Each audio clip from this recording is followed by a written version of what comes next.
하나님 아버지 감사합니다. 오늘부터 순환주간이 시작이 됩니다. 오늘 아침 또 일주일 동안 순환과 관련된 말씀으로 우리가 엮어갑니다. 시간마다 함께 하시고 새벽마다 도와주시며 영상을 보는 모든 분들이 은혜 받는 순환주간이 되게 하옵소서. 예수님 이름으로 기도합나이다. 아멘. 예, 오늘은 고난주간이 시작이 됩니다. 오늘부터 토요일까지죠. 해서 시편을 공부했었는데 시편을 접고 고난주간에 맞는 말씀으로 준비가 되어 있습니다. 오늘은 누가복음 22장 1절로 13절 제가 읽습니다.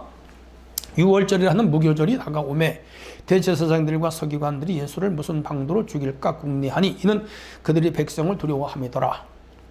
12 중에 하나인 가룟이니라 부르는 유다에게 사탄이 들어가니 이에 유다가 대제사장들과 성전 경비대장들에게 가서 예수를 넘겨줄 방도를 의논하매 그들이 기뻐하며 돈을 주기로 언약하는지라. 유다가 허락하고 예수를 무리가 없을 때 넘겨줄 기회를 찾더라. 6월절 양을 잡을 6월절 날이 이른지라.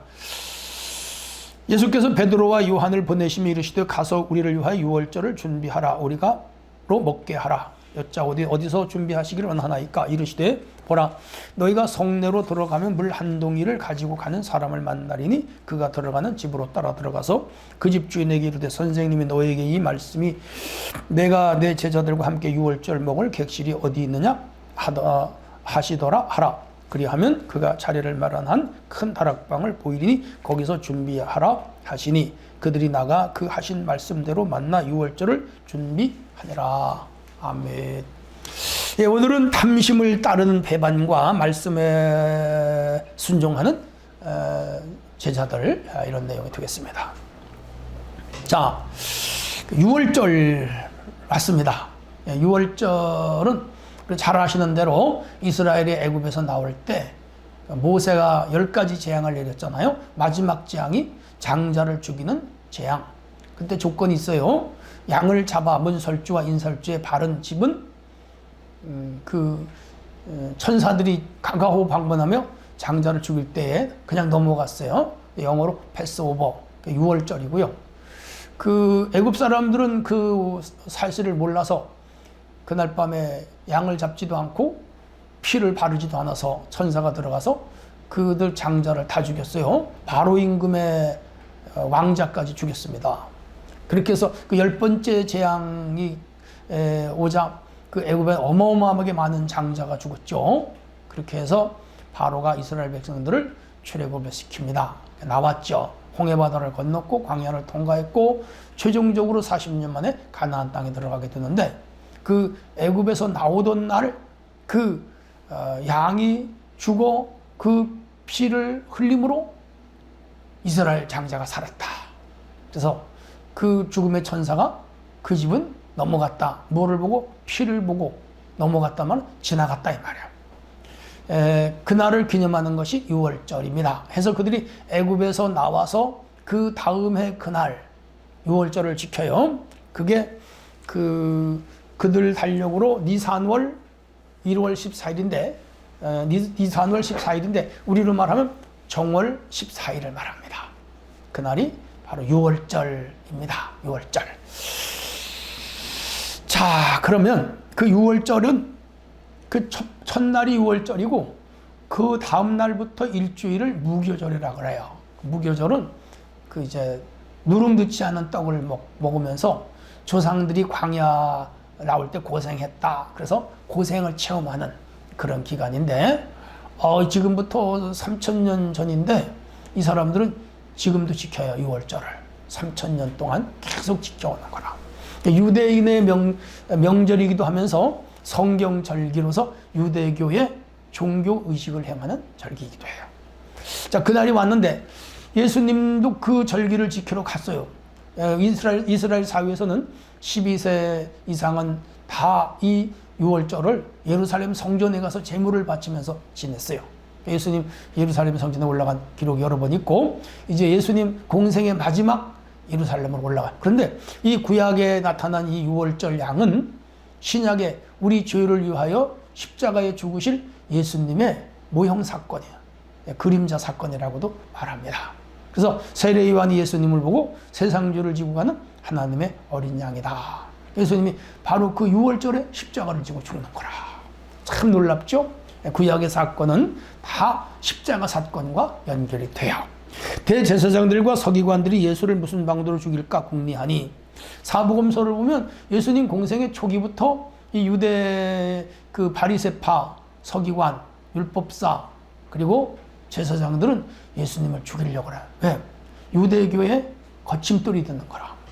그래서 예수님이 건축자들의 버린 돌이라고 말하잖아요. 거침돌이 되는 거라. 어떻게 죽여버리려고. 왜? 유대 종교보다 이 예수님이 더 많은 사람들을 모으고 따라다니니까 유대교가 위협을 느낀 거예요. 그래서 죽이려고 그래요.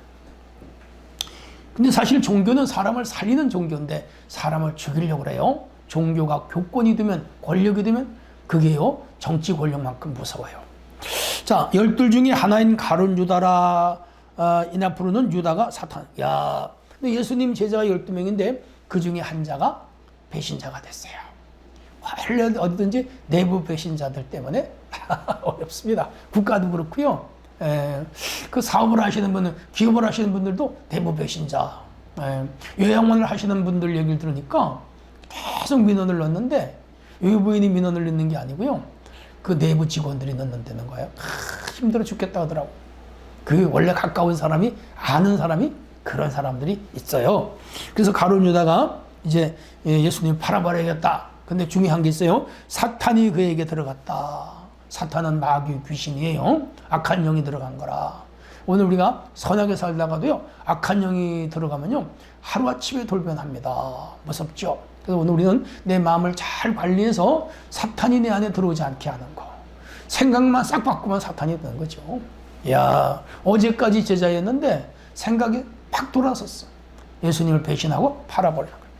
대제사장들과 성전 경비대들에게 가가지고 예수님을 팔아먹겠다는 거예요. 이 사람은요, 3년간 예수님 따라다녔는데 예수님에 대한 이해도 없었고 예수님이 가르치는 거에 관심이 없었어. 그러니까 신앙 고백도 없어. 따라다니는 거예요. 오늘 제일 무서운 사람이요, 목적 없이 교회 다니는 사람이에요. 그냥 다니면 안 돼요. 목적이 있어야 돼요. 천국을 가고 구원을 받고 새 사람으로 거듭나 살겠다. 그런 목적이 없이 그냥 따라다니면 어느 날 교회를 배반하는 사람이 됐죠. 그래서 넘겨주겠다 그러니까 그들이 제사장과 대제사장이에요. 안나서 가렙 좋아하고 성경 경비대원들도 좋다. 그래서 은 30냥을 받았어요. 근데 구약의 요셉이 은 30에 팔려가서, 은 20에 팔려가잖아요. 그 예수님이 팔려가는 게 모형이에요. 그리고 스가랴 사람은 예수님이 이제 은 30에 팔린다고 구약 성경에는 예언되어 있어요. 그게 이루어지는 거라. 유다가 허락하고 무리가 없을 때 넘겨줄 기회를 찾더라. 그럼 언제 내가 예수를 넘겨주겠느냐? 그들이 다 계획을 짰어요. 그거 이제 내일 아침이나 모레 아침 날 것 같아요. 자, 여기서 중요한 것이 있습니다. 이 유다의 탐심, 물질에 대한 탐심, 그리고 사탄이 들어가는 거. 그래서 물질에 대한 탐욕이 있거나 그가 예수님 따라다닌 것은 개인이 출세할 욕망을 가지고 따라다닌 거라. 그게 이루어지지 않고 자기 마음에 흡족하지 않으니까 예수님 팔아버린 거라. 배신자가 된 것이죠. 오늘 우리는 이러한 죄악에 빠지지 않도록 마음을 관리해서 사탄이 나를 지배하지 못하게 해야 되겠죠. 자, 한편 이제 7절로 13절의 내용은 6월절 준비를 하게 되는데, 이제 6월절이 됐어요. 무교절이 시작이 돼요. 그러면 6월절 양고기를 먹으면서 그날 저녁에 6월절 의식이 있거든요. 그걸 지켜야 되는데, 갈릴리에서 예루살렘으로 오신 예수님 일행 13명이잖아요. 그 누가 하고 준비하겠어요? 13명이 있으려면 방도 있어야 되고 또 음식도 있어야 되는데 난처하잖아요. 그러니까 제자들이 어떻게 해야 되겠습니까? 그랬더니 베드로와 요한을 보내면서 6월절을 준비해라. 음식을 먹는 준비해라. 예수님, 우리가 이 갈릴리에서 와가지고 방도 없고 여기 또 아는 사람도 없는데 어떻게 준비하겠습니까? 그랬더니 예수님이 성내로 들어가면, 성은 예루살렘 성입니다. 좀 성 밖에서 이 말씀을 하던 거예요. 물 한 동이를 가지고 가는 사람을 만날 텐데 그 집으로 따라 들어가라. 이게 무슨 황 뜬 소리 같기도 하잖아요. 뭐 시내에 물 한 동이 가지고 간 사람이 한두 명이겠어요? 근데 따라 들어가라는 거예요. 그래도 남자인지 여자인지도 몰라요. 그 사람이에요. 그냥 들어가라. 그 집 주인에게 선생님이 내게 하는 말씀이 내 제자들에게 유월절 먹을 객실이 어디 있느냐 하시더이다. 그러면 된다는 거예요. 그 물 한 동이 이구가 가지고 가는 그 사람을 따라 들어가서 그 사람에게 우리 선생님이, 우리 선생님 예수님입니다. 우리 선생님이 말씀하시는데 우리가 유월절을 행할 음식을 먹고 쓸 방은 어디 있느냐고 하시던데요. 그러면 된다는 거야. 그럼 사전에 예수님이 그 사람하고 약속이 됐을까요? 제가 보기엔 약속이 안 됐어요. 전혀. 그런데 그렇게 말하면 된다는 거라. 그리하면 자리를 마련한 큰 다락방을 보일 터니 거기서 준비하라. 그렇게 말하면 그 주인이 다락방을 하나 보일 것이고 거기서 준비하면 된다는 거라. 지금 예수님은 감람산 맞은편 벳박의 마을에 계시단 말이에요. 베다니 벳박에. 거기서 한 오리길이에요. 근데 너네가 성에 들어가면 물 가지고 가는 사람이 있을 것이고 그 사람에게 가서 유월절을 준비하라면 그 사람이 다 한다는 거예요. 방까지 보여준다는 거예요. 사전에 교감이 없었고 또 오리 밖에서 그 물 가지고 가는 사람은 예수님 어떻게 하겠어요? 이것도 놀라운 기적이죠. 여기서 유추할 수 있는 게 있어요. 예수님이 말씀하시면 어떤 사람이라도 그 유월절 지낼 수 있는 방을 음식을 준비할 수 있을 정도로 예루살렘 시내 안에 예수님에 대한 존경심을 가진 사람이 많이 있다는 것을 의미하기도 하고 그렇게 볼 수도 있어요. 두 번째 가설이에요. 두 번째는 이 유월절 만찬을 해준 집이 마가 요한의 다락방이거든요. 마가의 어머니 마리아예요.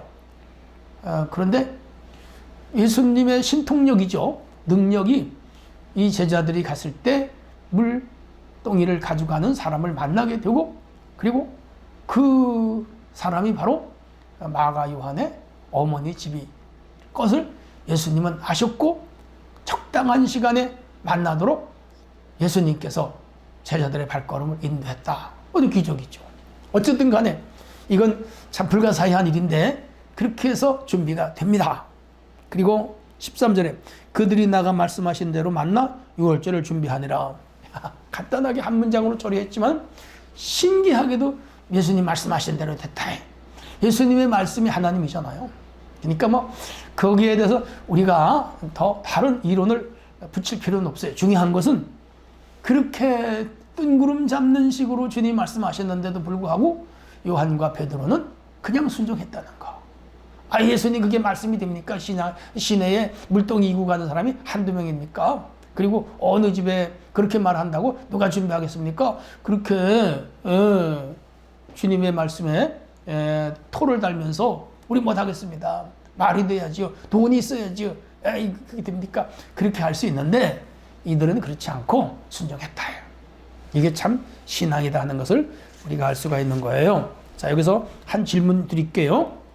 가룟 유다가 종교 지도자에게 예수님을 넘겨줄 기회를 찾는 이유는 돈, 예수님 팔고 돈 챙기려고.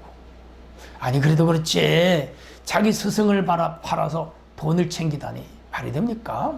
못된 놈이죠. 예수님 그거 알았을까요? 아셨죠.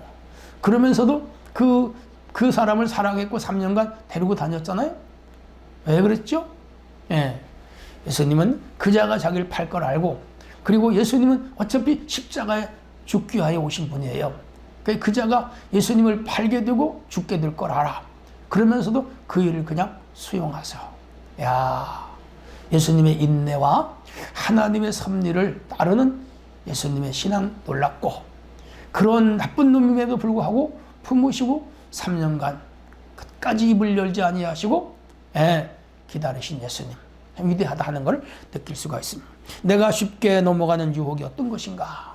물질 같은 거, 욕망이 많죠. 먹는 거, 물질, 명예, 또 뭐 성적인 부분도 뭐 우리를 유혹하는 부분이 많이 있고요. 세상에 뭐 권력이나 이런 거 다 우리를 유혹하는 것들 넘어가지 말아야 돼요. 또 질문 있습니다. 예수님과 제자들의 마지막 6월절 식사 장소 어떻게 마련되었나요? 이해할 수 없지만 그냥 예수님이 하시는 말씀 뜬구름 잡는 같은 얘기인데 그냥 제자들이 순종하니까 다 이루어졌다. 오늘 우리도 마찬가지입니다. 될 것 같지 않은데 순종하면 돼요. 하나님 말씀에 순종하자 하는 게 오늘 말씀의 요지였습니다. 하나님 아버지, 오늘도 이제 이렇게 첫날입니다. 순환주간 첫날에 말씀을 배웠습니다. 오늘 하루도 경건되게 살게 하시고 우리 주님의 고난에 동참하는 하루가 되게 하옵소서. 예수님 이름으로 기도합나이다. 아멘.